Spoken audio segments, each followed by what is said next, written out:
Lance and Mr. Arnell, we're at 1103 Almac Drive, and we're trying to build a house with a bunch of high school kids during a pandemic. And we're going to talk a little bit about building codes and a little bit about estimating right now as we embark on sheetrocking in the next couple of weeks, as I hope to pass our inspections. So first of all, you start with the plan. When we started building this house back in the fall of 2019, I started with the plan. It looks like this. I sketched it out on a piece of paper, and then I personally gave it to a guy that worked at Builders, and he took it from there and he created a plan. And I've included the plan on the Canvas page so you can look at it. But we start with the plan. You have to meet requirements in the city of Proctor with setback issues. No matter where you build, there'll be setback issues, which means how far can you build from the road, how far from property lines, etc. And if you don't follow those, you might have to tear down your house. So you want to do those correctly. Find property lines, whether it be with a surveyor or if you trust measuring from pins or center of the road, you can do it that way as well. So you start with the plan. I just submit the plan to the city of Proctor because I'm building a house in the city of Proctor. You might have to hand them in to your township. Depending on your city or township, you might need professional plans like this, or you might be able to draw them out yourself, but they have to be done semi-professionally. You can't just sketch it on a piece of notebook paper and hand it in. Nobody's gonna allow that to happen. And as you start building, there are building codes. So I don't have the code book here, but the code book is about 2 inches thick, and it has most of the codes in it, maybe all of the codes, and you have to follow those. If you don't, then worst case scenario, you tear your house down. Best case scenario is you might have to fix a few things if they find out code violations. So you have to pass inspections. That's the goal.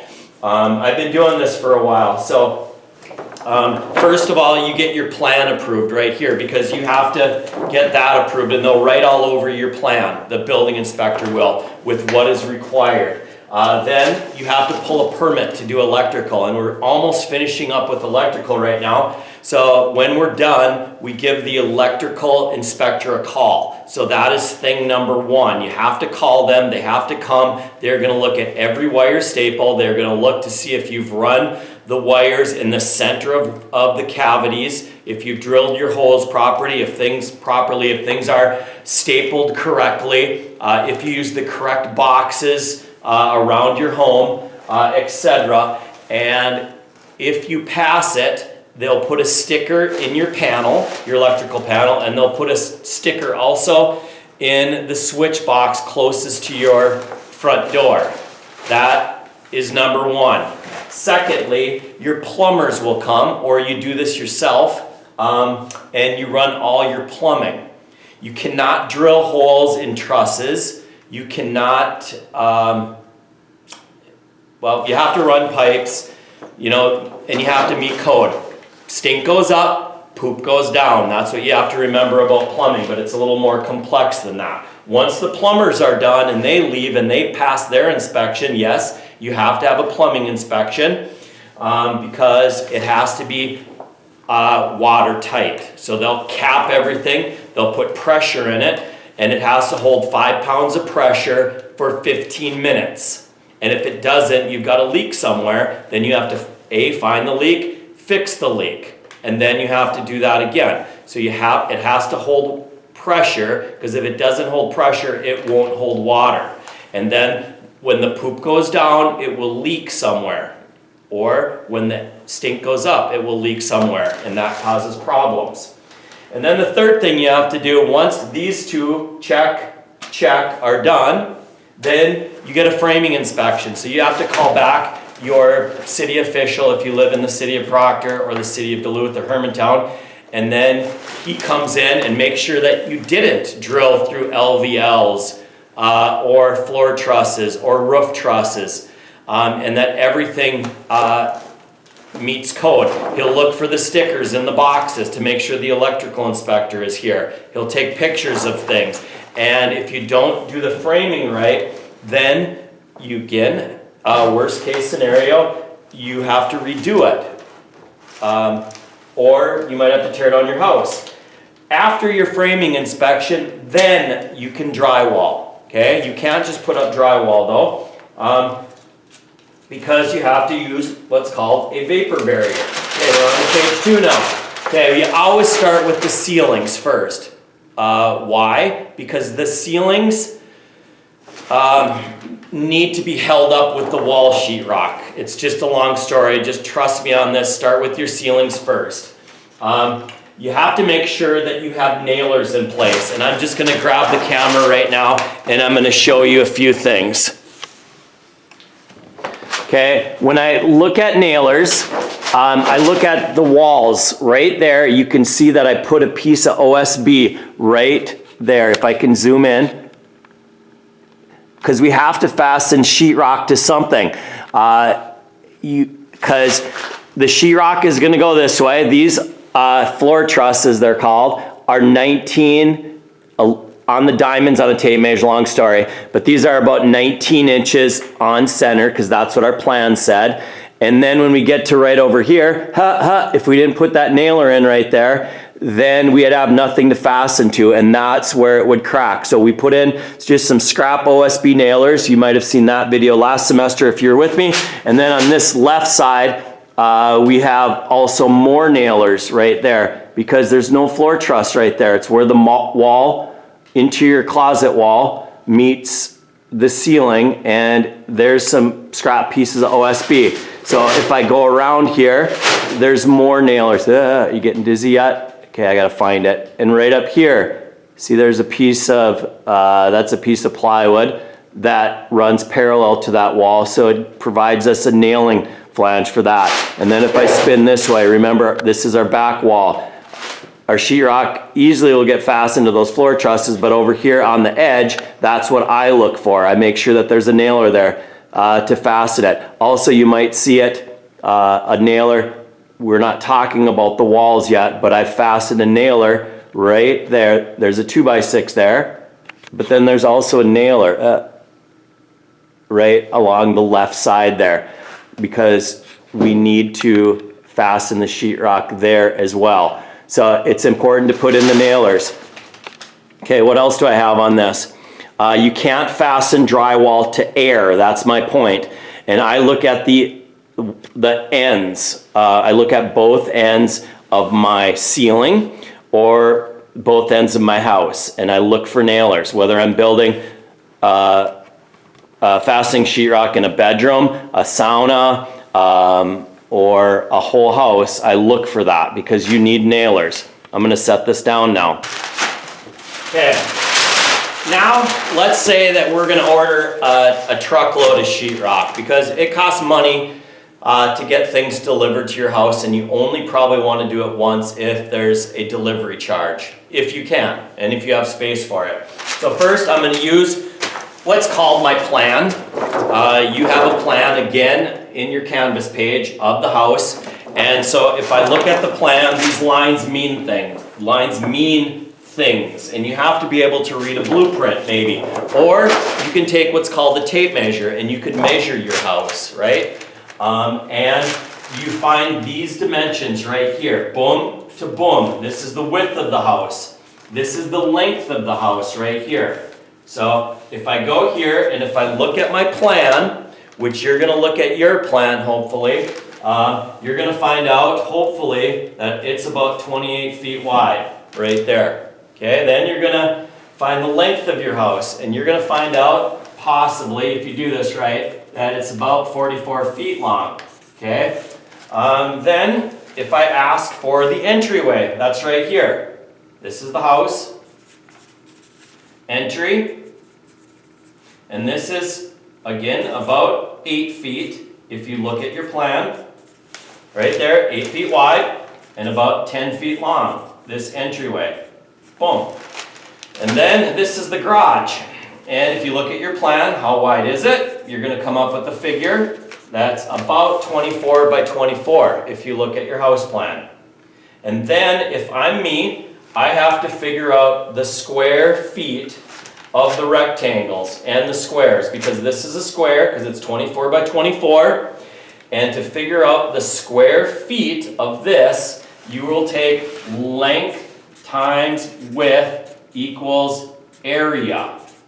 If this sounds familiar, you may have learned this in a class called geometry with the smoking hot teacher named Jenny Crane. So I would take length times width, 24 times 24, and you will find the area of this room right here. Or this is called the garage. Okay, and if you take length times width, you'll find the area of the entryway. If you take length times width, you will find the area of the house. Okay, once you find those areas, the first thing that you put up is poly. Poly means many, and we have to, it's required by code. I talked about the thick code book. You have to put 6 mil poly. Again, we're starting on the ceiling. You put that up first. And we're going to buy rolls that are 16 by 100. It comes in various widths. You don't have to buy 16. We're going to buy it because then we only have one seam down the middle, because our house is how wide? 28 feet. And if you divide 28 feet by 2, you would get about 14. But I want to have an overlap because you don't want warm, moist air going through the middle of that, nor can you, because the building inspector is going to come back and inspect your vapor barrier, and he's then going to come back and inspect your insulating as well. So we're going to start with 16 by 100 foot poly, and when we talk about 6 mil, the higher the number, the thicker the poly. So thick is thicker. 6 mil poly is thicker than 4 mil. It's thicker than 2 mil. Poly, but not as thick as 8 mil poly, which I've never even heard of.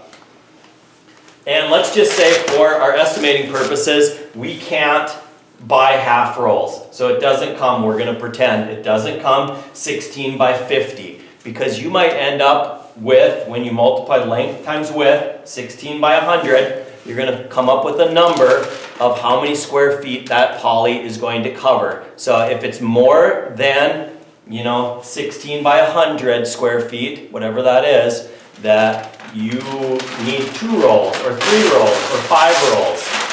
Okay? Then, like I said, we are going to order our sheetrock at the same time, because it doesn't make sense just to deliver 2 or 3 rolls of poly.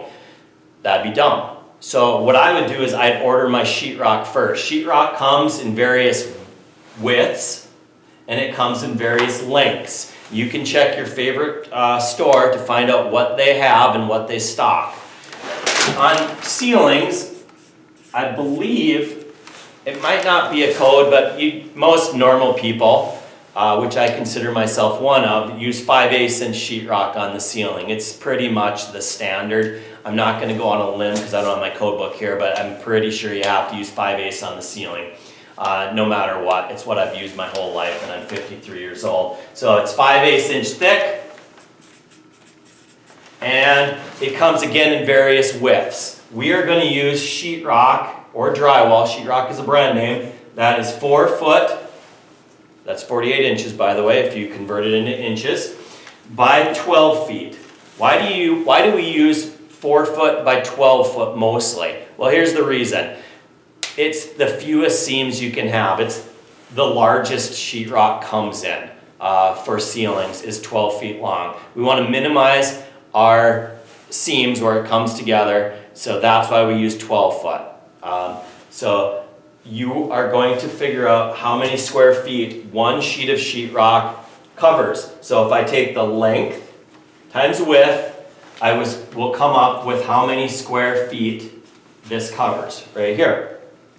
And then, if I'm doing estimating, which this is your first assignment, you're going to take this number right here. If I ask for how many sheets do you need for this house right here, you're going to multiply 28 times 44. You're going to come up with the number right there. And let's say that it's 1,000 square feet, which it's not.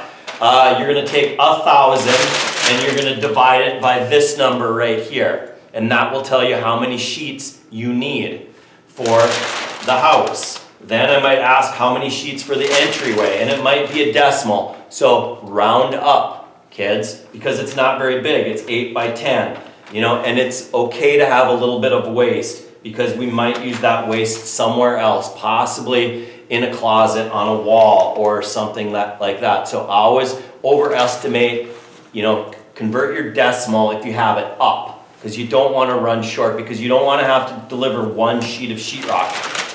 And I can't haul it in my Toyota Tacoma, 12 feet long and a 6-foot bed. Doesn't work out very well. It ends up out on Kirkus Street in the middle of the road, busted up in a billion pieces. Okay, so, and then lastly, you figure out the area of the garage, how many sheets of sheetrock. And that's gonna be our first assignment. So you're gonna figure out all of this. This video hopefully will help you. And then one of the first things we're gonna do, hopefully, when we get here, is to begin putting up vapor barrier. That's the first thing you do, then the drywall. All right, thanks for watching, kids.